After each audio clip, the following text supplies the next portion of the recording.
এই তিন শক্তি আছে বলেই দুনিয়ার 18,000 মখলুকাতের আর কারুর নয়, মানুষ পৃথিবীর শ্রেষ্ঠতম সৃষ্টি। হ্যাঁ, তাহলে তিন, আলিফ লাম মিম, আলফা গামা বিটা। তাহলে পাওয়ার তোমার মধ্যে। আজকে গোটা মুসলিম জাহান ব্যাপী যে ইউরোপিয়ানদের, আমেরিকানদের, ইহুদি খ্রিস্টান নাসারাদের বোমা নিক্ষেপ চলছে, বাগদাদ চলছে, ফিলিস্তিন চূর্ণ বিচূর্ণ হচ্ছে, ইরাক ধ্বংস হয়েছে, ইরানের উপরে আক্রমণের পায়তারা চলছে, সিরিয়ার উপরে লড়াইয়ের পায়তারা চলছে।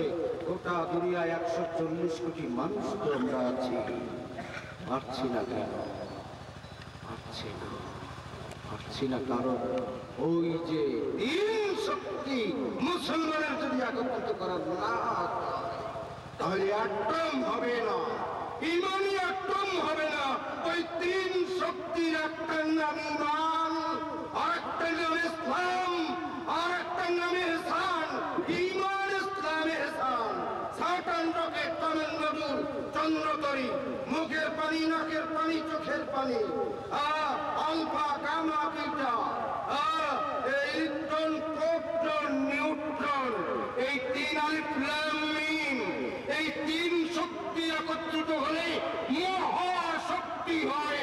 এই আল্লাহর বান্দা আল্লাহর দ্বীন কায়েমের জন্য ময়দানে যখন নামে তখন তার সামনে দরিয়া বাধা হতে পারে না, চাই নামাজ দিয়ে পার হয়ে যেতে পারে। এই শক্তি আজকে দরকার, আর এই শক্তি আউলিয়ায়ে কেরামের শক্তি। এজন্য একটি কথা আপনাদের খেদমতে আমি একটু আগে বলেছি, যেই কথাটি যে হাজারো হাজারো সৈনিকের তলোয়ার, হাজারো সেনাপতির যুদ্ধ বিধান যা করতে না পারে আল্লাহর ওলি, আল্লাহর দরবেশের এই দুই হাত আর এই তাসবিহ জায়নামাজ তার চাইতে বেশি করতে পারে। জোরে বলেন সুবহানাল্লাহ। একবার চিৎকার দিয়া তাকবীর দেন। আর একটা মিসাল দিয়ে আমার কথা শেষ করব। নারায়ে তাকবীর, নারায়ে রিসালাত, ইয়া রাসূলুল্লাহ।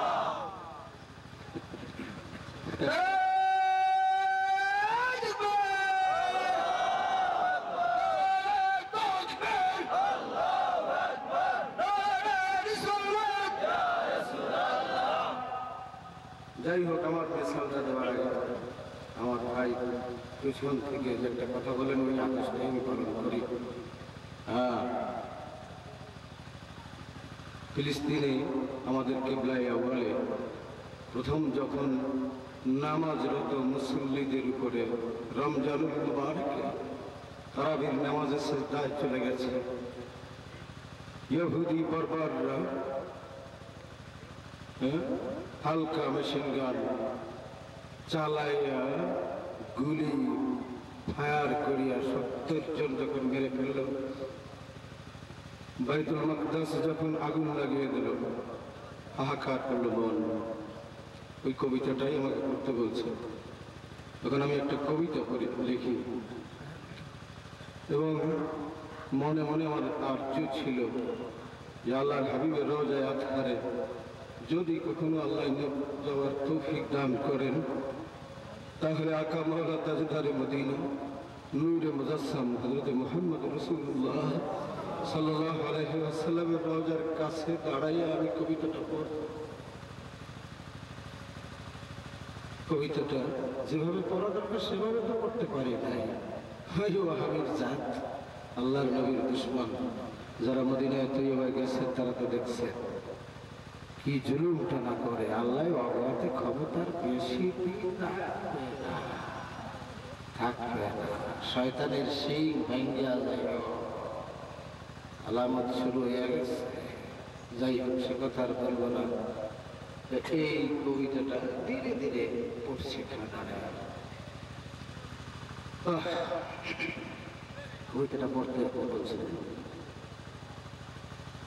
ইয়া মান চাদর ফেলে সুলতান ইয়া নবী সব গোলামের গফলতি নিজ ভাঙ্গ নবী ইয়া মানি চাদর ফেলে শির তোল ইয়া নবী সব গোলামের গফলতি নিজ ভাঙ্গ নবী কোটি নবী পদে মরা ইয়া রাসূলুল্লাহ উম্মতের পানে ফিরে যাও ইয়া হাবিবাল্লাহ ইয়া রাসূলুল্লাহ ইয়া হাবিবাল্লাহ উম্মতের পানে ফিরে যাও ইয়া নবী আল্লাহ ইয়া মানি চাদর ফেলে শির তোল ইয়া নবী সব গোলামের গফলতি নিজ ভাঙ্গ ইয়া নবী ইয়া মানি চাদর আল্লাহর হাবিব ব্যবহার করতে খবর মোবারকের মধ্যে ওই ইয়ামানি চাদরে জড়াইয়া আল্লাহর হাবিবের রাখা জিন্দা নবীর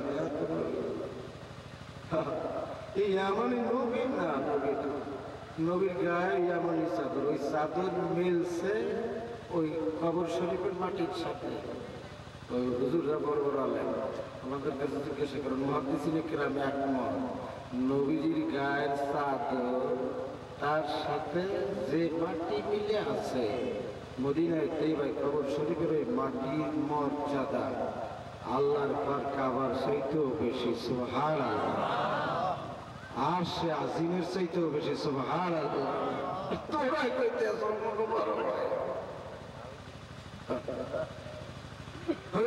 জামিল আহমেদুল্লাহ আলাই ইয়ামানি চাদরের ব্যবহার করছে ইয়ামানি চাদর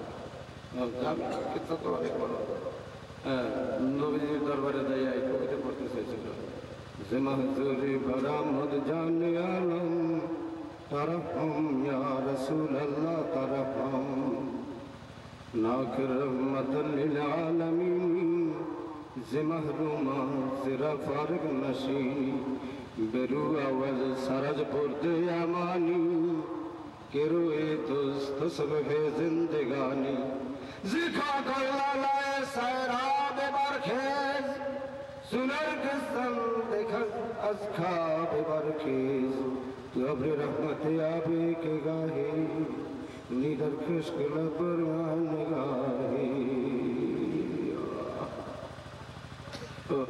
এই আমাদের চাদর নবী রহমত নবী জিন্দানি আয়াত একটু আমাদের চাদর খানে একটু খোলে আপনার মুরানি বাবা একটু দেখা একটু দেখা ওইটাই